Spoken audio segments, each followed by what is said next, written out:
Hello friends, मेरे YouTube channel पर आपका स्वागत है। और आज हम एक बहुत ही इंटरेस्टिंग टॉपिक पढ़ने जा रहे हैं जो सभी कम्पिटिटिव एग्जाम्स में पूछा जाता है। इससे रिलेटेड ऑब्जेक्टिव और सब्जेक्टिव दोनों तरीके के क्वेश्चंस आते हैं और ये एक बहुत ही यूज़फुल टॉपिक है एग्ज़ाम पॉइंट ऑफ व्यू से। आज का हमारा टॉपिक है सस्टेनेबल डेवलपमेंट। तो जानते हैं हम सस्टेनेबल डेवलपमेंट क्या होता है। सस्टेनेबल डेवलपमेंट का अर्थ एक ह्यूमन की जो डेवलपमेंटल गोल्स हैं, यानी उसके विकास के जो उद्देश्य हैं, उसके सिद्धांतों को इस प्रकार से ऑर्गेनाइज करना ताकि हमारी जो नेचुरल सिस्टम की जो एबिलिटी है, यानी कि जो उसकी क्षमता है वो, और जो क्षमता और योग्यता है वो अक्षुण्ण रहे, यानी कि इंटैक्ट रहे। और ये सदैव हमारे लिए नेचुरल रिसोर्सेज और जो इनकी इकोसिस्टम सर्विसेज हैं वो प्रोवाइड कराती रहे। तो मीन्स ह्यूमन की डेवलपमेंटल नीड्स को इस तरीके से ऑर्गेनाइज करना ताकि वो इन नेचर के जो हमारा नेचुरल सिस्टम है या हमारा इकोसिस्टम है या हमारा इन्वायरमेंट है उसको उसकी सस्टेनेबिलिटी बनी रहे, ताकि वो इन हमारे नेचुरल रिसोर्सेज और इकोसिस्टम सर्विसेज को हमेशा प्रोवाइड कराता रहे। और इसका रिजल्ट हमारा क्या होता है, हम इसके ज़रिए से क्या हासिल करना चाहते हैं सस्टेनेबल डेवलपमेंट के थ्रू। सस्टेनेबल डेवलपमेंट के थ्रू हम एक ऐसी सोसाइटी या एक ऐसा जो है समाज चाहते हैं जिसमें लिविंग कंडीशंस और रिसोर्सेज वो हमेशा ह्यूमन की नीड्स को सेटिस्फाई करने के लिए अवेलेबल रहें, और ये हमारे नेचुरल इकोसिस्टम की स्टेबिलिटी को भी मेंटेन रखें और उनकी इंटेग्रिटी को, यानी कि हमारे नेचुरल सिस्टम को इंटैक्ट रखते हुए, ज्यों का त्यों रखते हुए ह्यूमन की नीड्स को पूरा करने के लिए जो प्रिंसिपल्स हम अपने डेवलपमेंट में यूज करते हैं उन्हीं को ही सस्टेनेबल डेवलपमेंट कहा जाता है। तो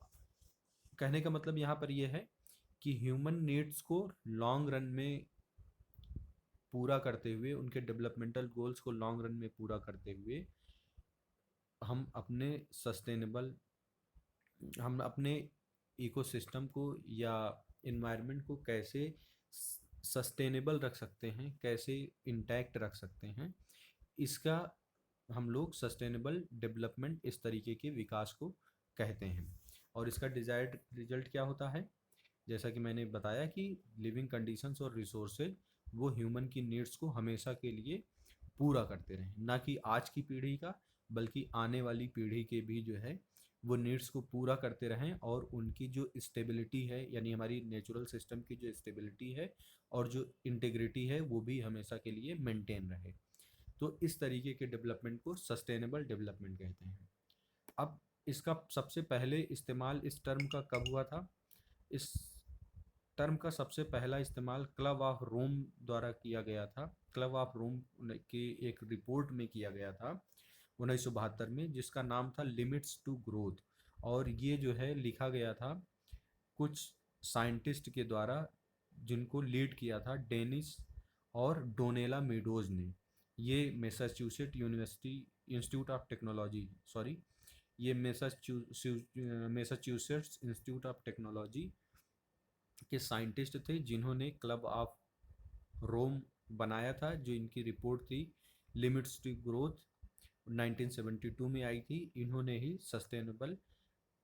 टर्म का सबसे पहले, यानी कि सबसे पहला इस्तेमाल किया। और इन्होंने इसको क्या कहा, स्टेट ऑफ ग्लोबल इक्विलिब्रियम, यानी कि वो ग्लोबल इक्विलिब्रियम क्या है, ताकि ह्यूमन की नीड्स, उनकी ह्यूमन की डेवलपमेंटल नीड्स भी पूरी होती रहें और इन्वायरमेंट की सस्टेनेबिलिटी भी बनी रहे, यानी कि ये लॉन्ग लास्टिंग हो, जो इन्वायरमेंट हमको डेवलपमेंट के अवसर यानी कि अपॉर्चुनिटीज प्रोवाइड करा रहा है। तो उन्होंने कहा कि हम एक ऐसे we are searching for a model output that represents a world system that is sustainable without sudden and uncontrolled collapse and capable of satisfying the basic material requirements of all the people। तो इन्होंने कहा कि हम एक ऐसे जो है model output की खोज कर रहे हैं जो एक ऐसे वर्ल्ड सिस्टम का प्रतिनिधित्व कर सके, उनको रिप्रेजेंट कर सके, जो कि सस्टेनेबल हो, यानी कि सतत हो, और यानी कि उत्पादन के ऐसे मॉडल के आउटपुट के ऐसे मॉडल को ये जो है रिप्रेजेंट, ऐसा मॉडल जो ऐसे वर्ल्ड सिस्टम को रिप्रेजेंट कर सके जो कि सस्टेनेबल हो, जिसमें किसी भी प्रकार का सडन यानी कि अचानक और अनकंट्रोलेबल, जिसको नियंत्रित ना किया जा सके, कोलैप्स हो और जो इस बात की क्षमता रखता हो कि वो सभी पीपल की जो बेसिक मटेरियल रिक्वायरमेंट्स हैं उनको पूरा कर सके। यानी कि इन्होंने कहा कि हम एक ऐसे मॉडल आउटपुट यानी कि एक ऐसे उत्पादक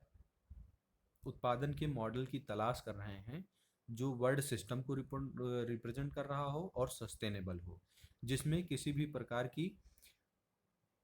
अचानक और अनियंत्रित कोलैप्स ना हो, और वो सभी बेसिक मटेरियल रिक्वायरमेंट्स जो ह्यूमन की हैं उसको पूरा करने में सक्षम हो। और फिर सस्टेनेबल डेवलपमेंट शब्द का दोबारा इस्तेमाल हुआ 1987 में ब्रंटलैंड रिपोर्ट में। ब्रंटलैंड रिपोर्ट आप जानते हैं कि ये नॉर्वे के प्रधानमंत्री थे ब्रंटलैंड, जिन्होंने ये रिपोर्ट दी थी, और इन्होंने कहा कि ये एक ऐसा डेवलपमेंट जो प्रेजेंट जनरेशन की नीड्स को, यानी प्रेजेंट जनरेशन वर्तमान पीढ़ी की आवश्यकताओं को पूरा करे, और फ्यूचर जनरेशन यानी जो हमारी आने वाली पीढ़ियां हैं उनको भी अपनी जो ज़रूरतें हैं उनके साथ कॉम्प्रोमाइज़ ना करना पड़े। यानी कि इन्वायरमेंट को से हमको रिसोर्सेज और सर्विसेज प्राप्त करते हुए हमारे इन्वायरमेंट को या हमारे अर्थ को इस तरीके से जो है यूज करना है ताकि इसकी सस्टेनेबिलिटी बनी रहे, इसकी एबिलिटी बनी रहे कि वो फ्यूचर जनरेशन की भी नीड्स को पूरा कर सके। यानी कि कम से कम अर्थ को इस अवस्था में या इस स्टेट में छोड़ा जाए कि जो सर्विसेज, जो रिसोर्सेज हम आज प्राप्त कर रहे हैं वो फ्यूचर जनरेशन भी कम से कम प्राप्त कर सकें, ज़्यादा नहीं तो कम भी नहीं। आइए आगे देखते हैं। हाँ, अब सस्टेनेबल इन्वायरमेंटल प्रैक्टिसेस क्या हम अपना सकते हैं जिससे हमारा इन्वायरमेंट स्टेबल रहे और इंटैक्ट रहे, और उसका जो है हम अपनी डेवलपमेंटल नीड्स को भी पूरा कर सकें। तो इन्वायरमेंटल सस्टेनेबिलिटी एक ऐसे सोसाइटी की को जो है ऐसी सोसाइटी की आवश्यकता होती है इन्वायरमेंटल सस्टेनेबिलिटी को, जो अपनी एक्टिविटीज़ को इस तरीके से डिज़ाइन कर सके, यानी इस तरीके से अपनी एक्टिविटीज़ को करे ताकि वो ह्यूमन की नीड्स को भी पूरा कर सके, और जो अर्थ की लाइफ सपोर्ट सिस्टम है या इस प्लेनेट की लाइफ सपोर्ट सिस्टम है उसको भी प्रिजर्व करे। यानी कि हमारे जो प्रैक्टिसेज हैं रिसोर्स को एक्सप्लॉइट करने के और यूज करने के, तो वो इस तरीके से हों कि वो लाइफ सपोर्ट सिस्टम को बिल्कुल नुकसान ना पहुंचाएं, और वो हमारे लाइफ सपोर्ट सिस्टम को लॉन्ग रन के लिए प्रिजर्व रखें। ये एक ऐसे इकोनॉमिक सिस्टम को यूज करने के लिए फोर्स करता है जो reuse, sharing, repair, refurbishment, manufacturing और रिसाइकलिंग को, यानी 3R के अलावा ये और भी R हैं जो यूज करे, ताकि एक क्लोज्ड लूप सिस्टम बन सके जिसमें रिसोर्सेज का इनपुट कम से कम हो, और रिसोर्स के इनपुट कम होगा तो आप जानते हैं कि उसमें एनर्जी कंजप्शन भी कम होगा, वेस्ट भी कम होगा, पोल्यूशन भी कम होगा, और एनर्जी कंजप्शन कम है तो कार्बन एमिशन भी कम होगा। तो ये एक सर्कुलर इकोनॉमिक कॉन्सेप्ट को यूज करने पर बल देता है, जो reuse, sharing, repair, refurbishment, manufacturing और रिसाइकलिंग को यूज करने को बढ़ावा देता है ताकि हम जो है अपने रिसोर्स को कम से कम इनपुट कर सकें और उससे ज़्यादा आउटपुट ले सकें। यानी कि इकोनॉमिक यूज ऑफ रिसोर्सेज पर ये बल देता है और उनके बार बार यूज करने पर बल देता है, उनको रिपेयर करने पर बल देता है। इससे क्या होता है, इससे वेस्ट का जनरेशन कम होता है, क्योंकि सिंगल यूज के बाद अब जब हम किसी रिसोर्स को फेंक देते हैं या किसी कमोडिटी को फेंक देते हैं तो वो क्या हो जाता है, वेस्ट हो जाता है। और उस वेस्ट से पोल्यूशन क्रिएट होता है और उसके प्रोडक्शन से भी कार्बन एमिशन और अन्य तरीके के जो पोल्यूशन जनरेट होते हैं वो भी हमारे लिए, हमारे इन्वायरमेंट की सस्टेनेबिलिटी के लिए ठीक नहीं है। वो लाइफ सपोर्ट सिस्टम को डिस्टर्ब करते हैं, जिसके बहुत सारे निगेटिव इफ़ेक्ट पड़ते हैं। और ये नेचुरल इकोसिस्टम जो है हमारा, उसको प्रिजर्व करने को बल देता है। फायर और सॉइल मैनेजमेंट पर बल देता है, यानी हमारी एग्रीकल्चरल प्रैक्टिसेस भी इस तरीके से होनी चाहिए जो सॉइल के डिग्रेडेशन को रोकें और जो हमारी सॉइल की फर्टिलिटी है उसको मेंटेन रखें और लॉन्ग टर्म में वो हमें एग्रीकल्चरल प्रोड्यूस जो कि पोल्यूशन फ्री हो प्रोवाइड करा सकें। और इस तरीके से लैंड यूज में जो कंपटीशन है उसको भी रिड्यूस कर सकें, ताकि हमारे इन्वायरमेंट पे उसका पॉजिटिव इम्पैक्ट पड़ सके और ये सस्टेनेबल डेवलपमेंट में ये सब प्रैक्टिसेस योगदान दे सकें। आइए आगे देखते हैं। हाँ, कुछ प्रिंसिपल सस्टेनेबल डेवलपमेंट के क्या हैं, जैसे respect and care for all forms of life. हमें हर जो लाइफ फॉर्म है उसका रेस्पेक्ट करना चाहिए और उसकी परवाह करनी चाहिए, यानी उसकी केयर करनी चाहिए, क्योंकि इन्वायरमेंट में हर प्रकार के जीव का कुछ ना कुछ एक रोल होता है, चाहे वो रिसोर्स के रूप में यूज हो रहा हो या इन्वायरमेंटल सर्विसेज प्रोवाइड करने में यूज हो रहा हो। इसलिए ये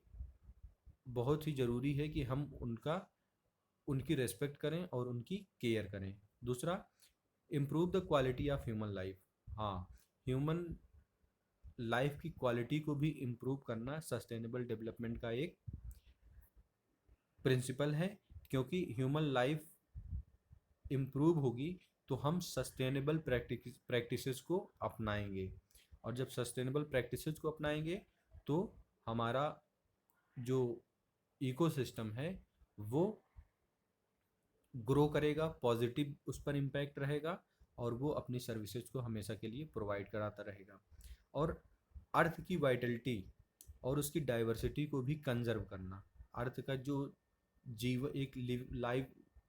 लिविंग सिस्टम है और जो उस पर डाइवर्सिफाइड जो है रिसोर्सेज, फ्लोरा, फौना, माइक्रोब्स ये सब पाए जाते हैं, तो उसको भी कंजर्व करना एक सस्टेनेबल डेवलपमेंट का प्रिंसिपल है, सिद्धांत है। क्योंकि हमारे नेचर में बहुत ही ज़्यादा डिपेंडेंसीज हैं, इंटरेक्शंस हैं। अगर उसमें से एक भी लिंक जो है हमारा खो गया तो ये हमारे इकोसिस्टम पर बहुत ही निगेटिव इम्पैक्ट डालता है और उसका जो परिणाम होता है वो ह्यूमन या किसी अन्य ऑर्गेनिज्म के सर्वाइवल के लिए वो अच्छा नहीं होता है। Minimize the depletion of natural resources. इसी तरीके से नेचुरल रिसोर्सेज के जो डिप्लीशन है उसको भी कम करना है, हमको सस्टेनेबल रिसोर्स यूज करना है, रिसोर्स यूज को मिनिमाइज करना है, रिसोर्स को रिसाइकल करना है, रीयूज करना है, रिफर्बिश करना है और रिसोर्स को शेयर करना है, ताकि उस रिसोर्स का कम से कम प्रोडक्शन हो और उससे होने वाला वेस्ट, पोल्यूशन और कार्बन एमिशन को रोका जा सके और इन्वायरमेंट की सस्टेनेबिलिटी को मेंटेन रखा जा सके। Change personal attitude and practices towards the environment. तो हमको अपने एटीट्यूड में भी इस तरीके के चेंज लाना है और इस तरीके की प्रैक्टिसेस को अडॉप्ट करना है, ताकि वो इन्वायरमेंट के केयर के लिए सही हों, ये वो पॉजिटिव इम्पैक्ट करें। जैसे हम वेस्ट कम से कम करें और रिसोर्स को शेयर ज़्यादा से ज़्यादा करें, चीज़ों को रीयूज करें, रिसाइकिल करें और एनवायरनमेंट की किसी भी सर्विस को टेकन फॉर ग्रांटेड ना लें, क्योंकि एक बहुत ही बड़ी प्रक्रिया का या एक बहुत ही बड़ी प्रोसेस का ये पार्ट होता है जो सर्विसेज हमको प्रोवाइड होती हैं एनवायरनमेंट से, और हम उनको नुकसान पहुंचाएंगे तो उससे